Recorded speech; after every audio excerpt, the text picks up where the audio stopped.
And welcome to Future Forward. I'm Steve Rosenbaum. Gene DeRose is off this week, and I am going to try, in the next little bit of time, to delve deep into the world of CES, the Consumer Electronics Show in Las Vegas, and give you a bit of a preview of what the thinkers and crystal ball gazers and observers are expecting to come out of this week's show.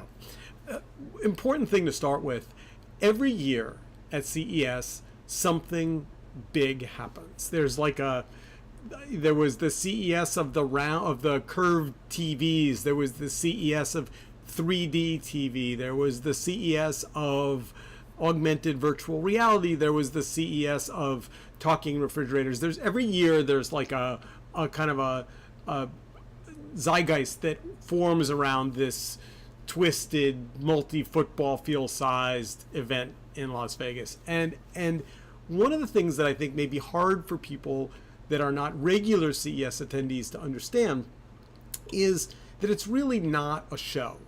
It's not a single show. It's a number of shows. It's the Consumer Electronics Show. It's the Apple iPhone weird gadget show, which sits off to the side. It's the appliance show. It's the automotive is huge. There's a whole football field size automotive section.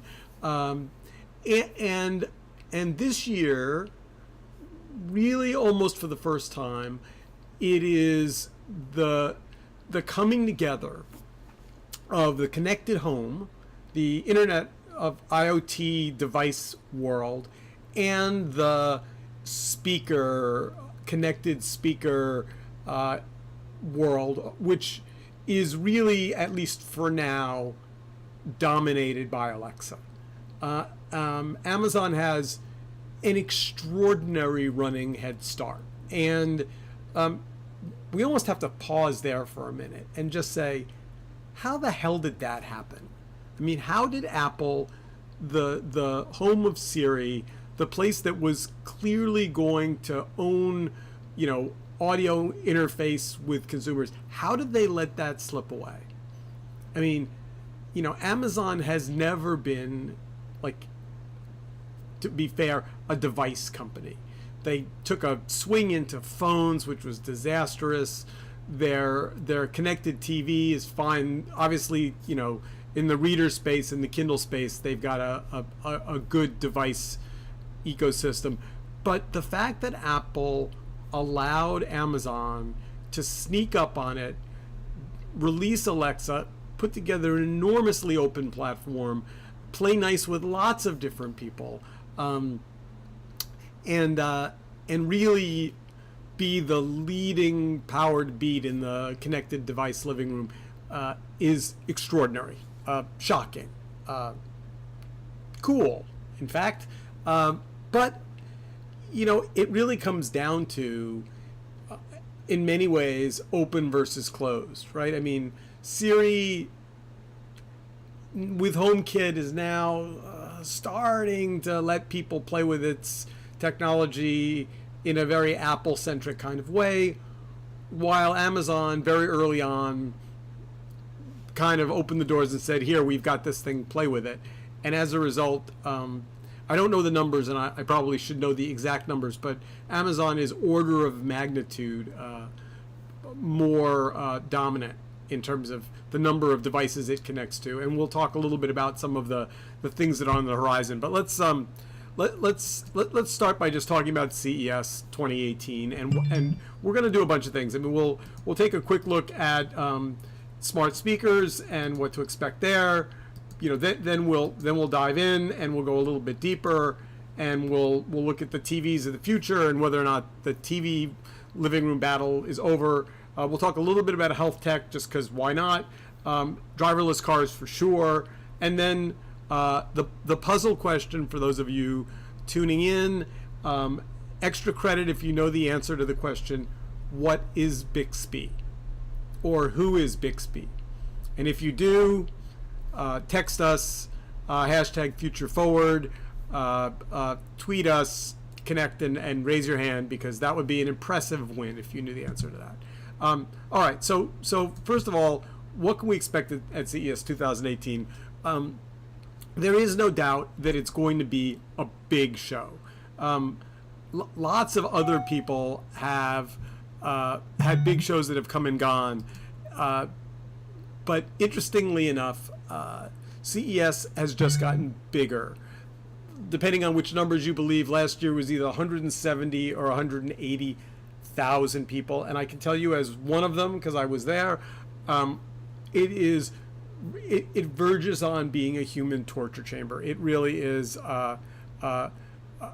shockingly, painfully, terribly bad. That being said, it is a must do if you're in the tech space. So let's just kind of take a look at what TechCrunch has to say about things that are going to matter this year. Some of which I agree with, and some of which I don't. Smart home, sure, okay. Was big before, will be big again, no doubt. The thing about the smart home space is that all these various device manufacturers tried to come up with their own way to interact with you, and it was incredibly frustrating. And just by way of example, if you've ever had Alexa and Google Home operating in your house at the same time, you know what a terrible experience that is. So, having your refrigerator speak one language and your toaster oven speak another and your dishwasher speak another was never going to work. Alexa is, for the time being, winning that battle, no doubt. Although Google is a big player at this year's CES, and we'll talk about the monorail and their branding ownership of that device in just a minute. So smart speakers, call them what you will. Amazon has them, Google has them, Apple has one theoretically coming out. AR, VR, mixed reality. This may be the year that it takes a little bit of a back seat. It doesn't have the buzz that it has in the past. It seems like not the most sexy category right now for the moment. Wearables and health, also a little bit of a pause there. Obviously, Apple Watch. Interestingly enough, you may or may not already know this, but CES, Apple does not attend CES. I mean, people from Apple go to CES, but they don't have a booth. They don't use it as a launch platform for products or new software. There's lots of Apple devices. There's lots of Apple buzz, but there's no Apple dominant at CES.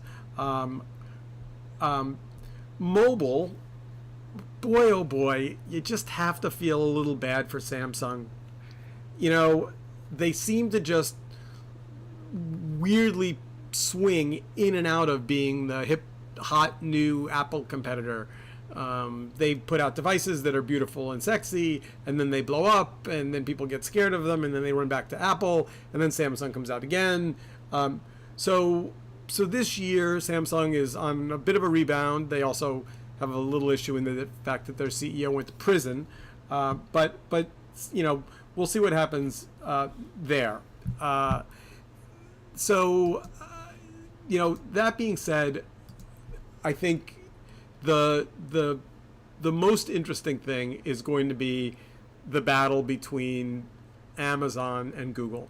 And Google, which has always had kind of partnerships and some floor space, has really made a decision to come out and be a big player at CES 2018. They literally have a Hello Google logo on the tram, on the monorail that connects the conference center to all the hotels, and they are making a statement with that for sure. It's there is no doubt that Google has made a decision that it wants to be a big player here. I have a picture of it. This is the Hey Google logo on the monorail. I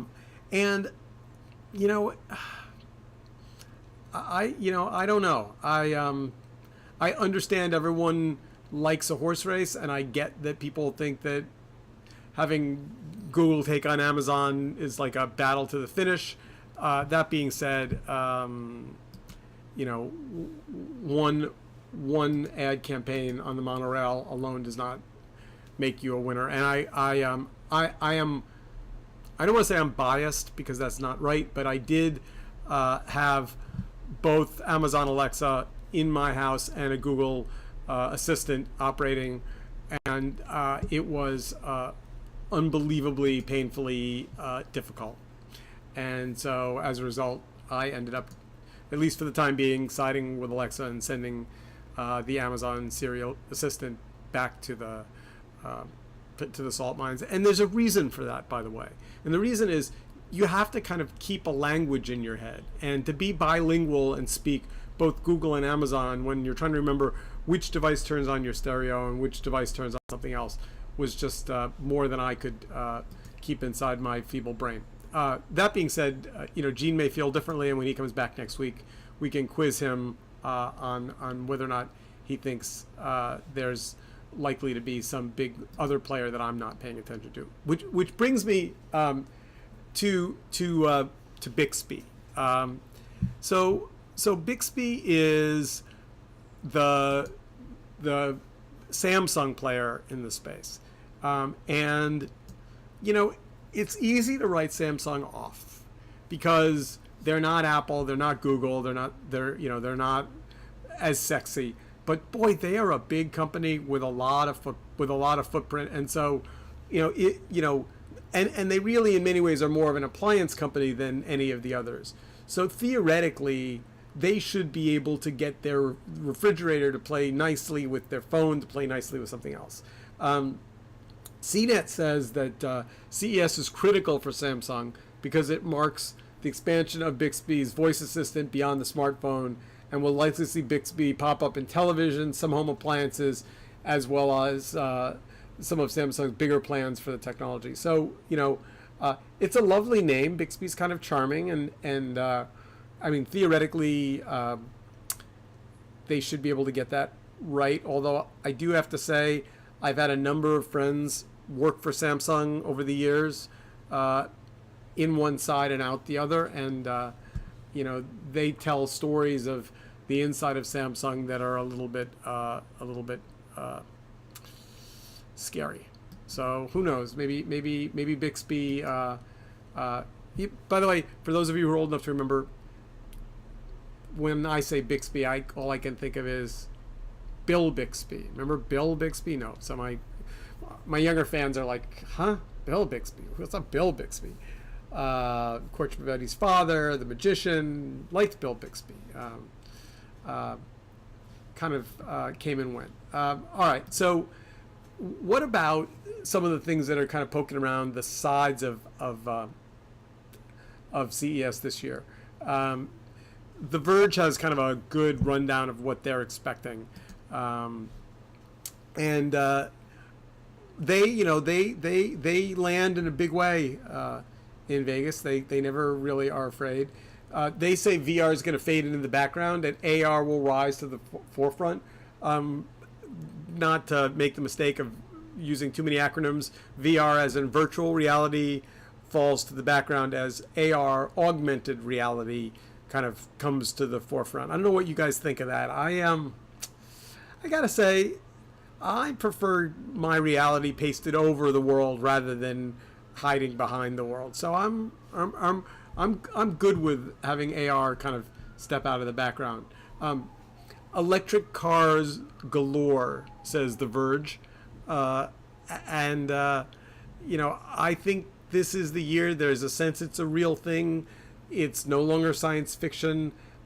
People are not afraid of them. There's some issues on the horizon around augmented or driverless cars or augmented driving cars. But I think this could be a year for electric car concept. I buy that. And then The Verge says TVs will adopt more HDR video formats. Okay, I don't know if I think that's a big deal. I think that the battle to reach the living room is not so much of a device battle anymore. I mean, there's certainly, you've got Netflix on essentially every device known to man. You've got Roku did well at their IPO.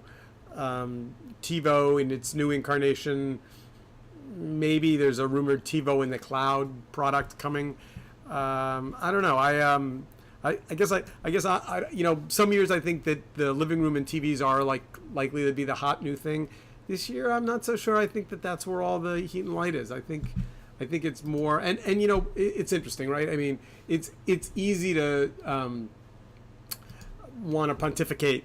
I would have never guessed that voice was going to be the player, and it's still a little frustrating. It's still a little early, but it does seem like it's on the way.